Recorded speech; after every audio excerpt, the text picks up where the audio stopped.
आज आपण बनवणार आहे ज्वारीची पापडं. तर हे ज्वारीचं पीठ घेतलेलं आहे.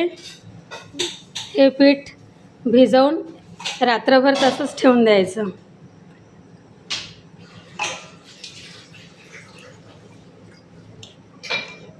हे पीठ छान असं पाण्यानं पाणी गुंड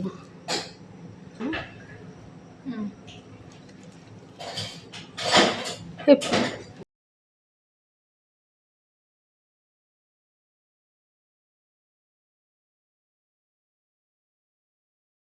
आता हे रात्रभर असंच झाकून ठेवून द्यायचं. पाणी गरम ठेवलेलं आहे.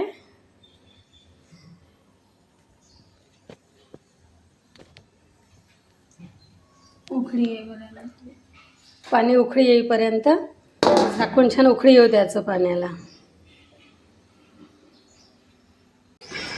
एका हाताने पीठ भिजवलेलं टाकत जायचं आणि एका हाताने असं फिरवत राहायचं एकाच दिशेने, म्हणजे गुठळी होणार नाही.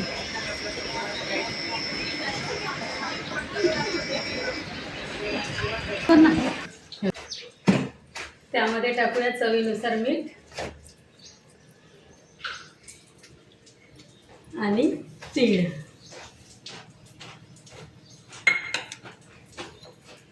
थोडा ओवा.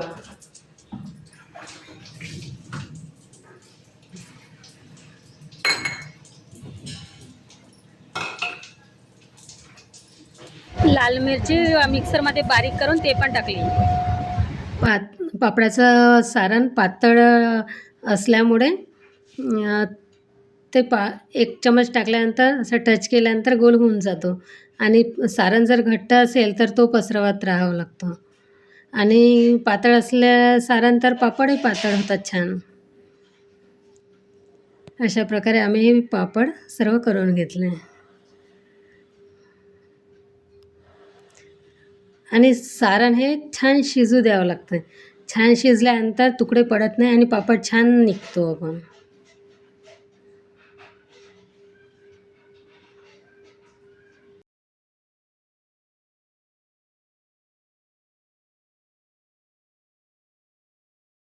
अशा प्रकारे आम्ही पापड बनवून टेरेसवर वाळत ठेवले आहे.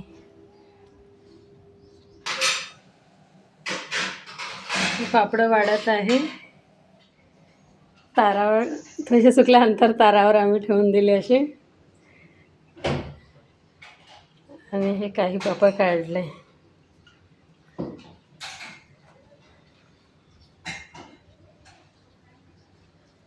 हे काढून झाले काही पापड.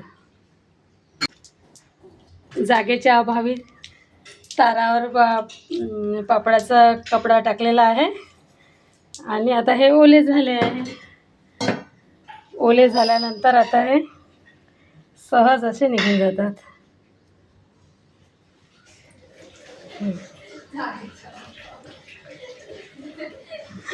इकडे म्हटलेले शब्द जेवढे आज आम्ही तर लाईव्ह पाहतो, बाकी त्याला तेवढे जागेच्या अभावी पहा किती सहज निघते.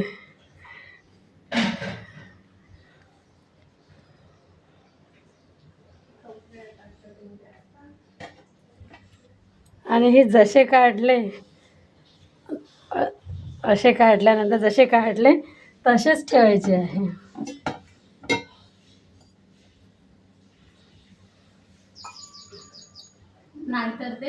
नाहीतर ते गुंडाळी होतात, गुंडाळून जातात.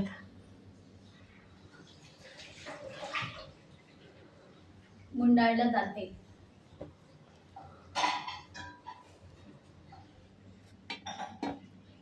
माझ्या मुलीला गावाला जायचं म्हणून मी लवकर काढत आहे थोडं.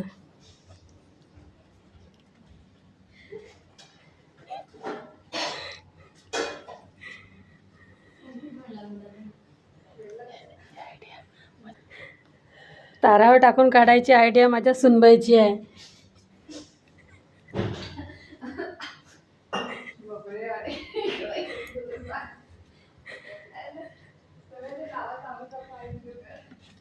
गरम झालेला आहे. आता ज्वारीचा पापड आपण तळून पाहूया.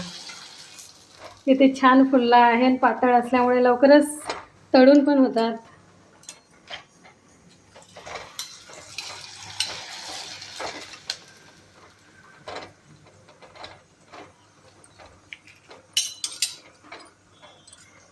छान तळून झालेले आहे. गरम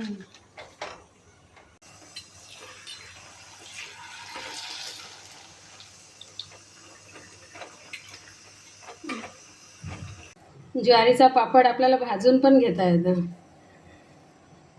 भाजलेलाही पापड खूप छान लागतो. ज्यांना तेलकट जमत नाही अशा व्यक्तींनी भाजलेले छान.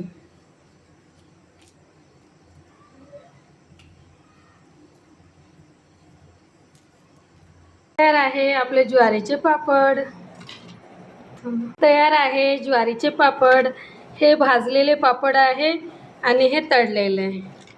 मस्त झाले पापड खायला. व्हिडिओ आवडल्यास लाईक करा, शेअर करा आणि सबस्क्राईब करायला विसरू नका. धन्यवाद.